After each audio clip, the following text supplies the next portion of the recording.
اپنے سبھی سننے والے خواتین و حضرات کو سلام عرض کرتی ہوں۔ السلام علیکم ورحمۃ اللہ وبرکاتہ۔ تو شروع کرتی ہوں آج کا قصہ۔ بسم اللہ الرحمن الرحیم۔ نئے آنے والے دوستوں سے گزارش ہے کہ ہمارے یوٹیوب چینل قصے اللہ حوالوں کے چینل کو سبسکرائب کر لیجئے، جس سے آپ کو نئے نئے قصے سننے کو ملتے رہیں۔ تو شروع کرتے ہیں قصہ معرکہ کربلا کا 13واں حصہ۔ آپ سبھی ملاحظہ کیجئے۔ سلید نے سچ کہا۔ یزید نے راجدھانی دمشق سے ایک سفارت بھیجی تھی۔ اس سفارت کے آنے کا حال لوگوں کو معلوم ہو گیا تھا، چنانچہ بہت سے لوگ صبح کی نماز پڑھ کر مسجد نبوی میں اسی لیے بیٹھے رہے تاکہ وہ سفیروں سے ملے اور ان کے آنے کی وجہ معلوم کریں۔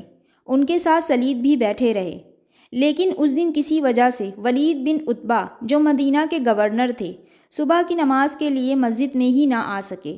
شاید سفیروں کو یہ بات معلوم ہو گئی تھی، وہ بھی مسجد میں نہیں آئے اور ولید کے پاس ان کے مکان پر چلے گئے۔ لوگوں نے دوپہر تک مسجد میں بیٹھ کر ولید اور سفیروں کے آنے کا انتظار کیا، پر جب کوئی نہ آیا تو سب اٹھ کر اپنے گھر چلے گئے۔ دوپہر سے پہلے ہی یہ بات تمام مدینے میں مشہور ہو گئی کہ دمشق سے سفیر آئے ہیں اور کوئی خاص پیغام لائے ہیں۔ اس سے لوگوں میں کچھ فکر پیدا ہو گئی۔ کچھ لوگ مروان کے پاس پہنچے۔ اس وقت مروان ولید کے پاس جانے کی تیاری کر رہا تھا۔ لوگوں نے اس سے پوچھا، یہ سفارت کیسی آئی ہے؟ مروان نے جواب دیا، ابھی مجھے خود بھی ان کے بارے میں کچھ نہیں معلوم۔ مجھے گورنر ولید نے طلب کیا ہے، میں اس کے پاس جا رہا ہوں، وہاں جا کر معلوم ہوگا کہ یہ سفارت کیوں آئی ہے۔ مروان وہاں سے چلا اور ولید کے مکان پر پہنچا۔ ولید کے دروازے پر کچھ سپاہی تعینات تھے۔ انہوں نے اندر جا کر ولید کو اطلاع دی۔ ولید نے مروان کو طلب کر لیا۔ مروان اندر پہنچا۔ اس نے دیکھا کہ ولید کے پاس اس وقت 4 شامی بیٹھے ہیں۔ اس نے سب کو سلام کیا۔ ولید نے سلام کا جواب دے کر کہا، بڑی دیر میں آئے مروان۔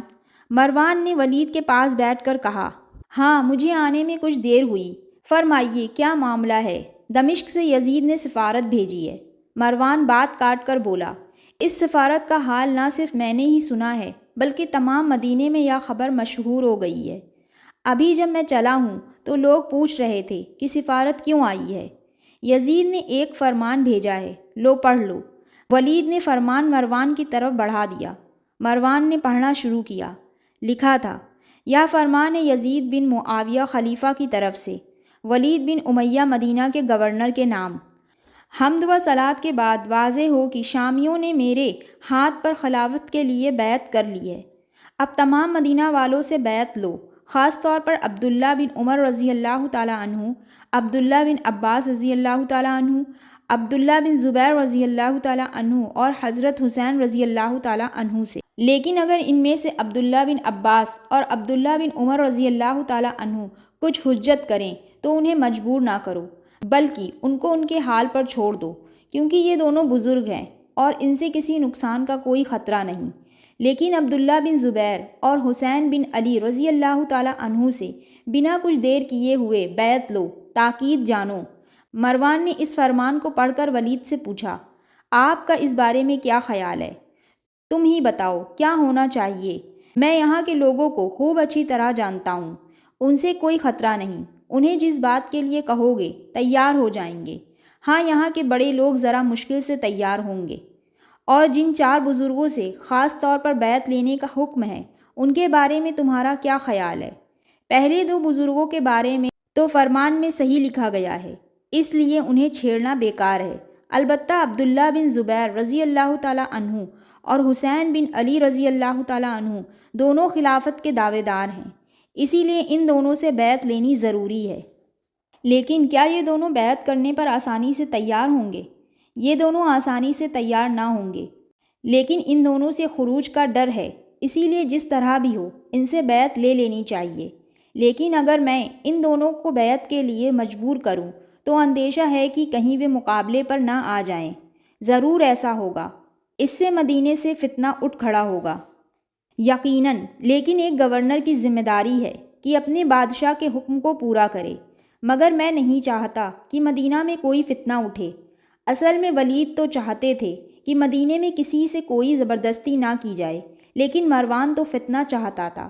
بنو امیہ سے ہونے کی وجہ سے اسے بنو ہاشم سے بیر بھی تھا، یہ دونوں بنو ہاشم سے تعلق رکھتے تھے، اسی لیے اس نے رخ بدلنے کے لیے فوراً کہا، سنو ولید، تم فوراً عبداللہ بن زبیر اور حسین بن علی کو بلا کر ان سے بیعت لو۔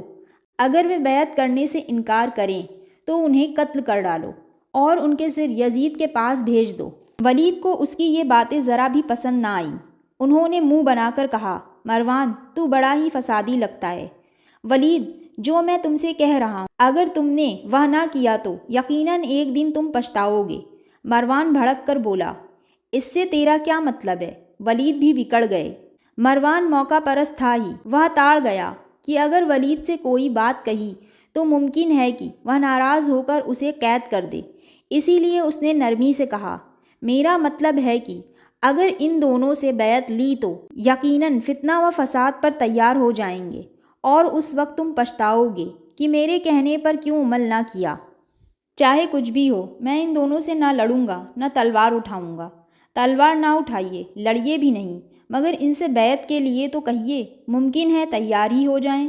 اس میں کوئی حرج نہیں ہے، میں انہیں بیعت کی دعوت دوں گا۔ کب؟ 1-2 دن میں ہی، دیر کرنا مناسب نہیں۔ یہ بات چھپی نہ رہے گی۔ ممکن ہے کہ یہ دونوں مدینے کے مسلمانوں کو اپنے ساتھ کر لیں، اسی لیے یہ مناسب ہے کہ آپ ان دونوں کو فوراً اپنے پاس طلب کر کے انہیں بیعت کی دعوت دیں۔ اس میں کوئی حرج نہیں ہے۔ ان دونوں کو آج ہی کسی وقت بلاؤں گا۔ آج ہی نہیں، ابھی بلا لیجئے۔ اچھا، میں ابھی بلاتا ہوں۔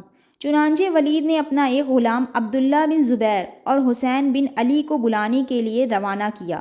دوستو، یہ قصہ ابھی جاری ہے، اس کا اگلا حصہ نیکسٹ ویڈیو میں ملاحظہ کیجیے۔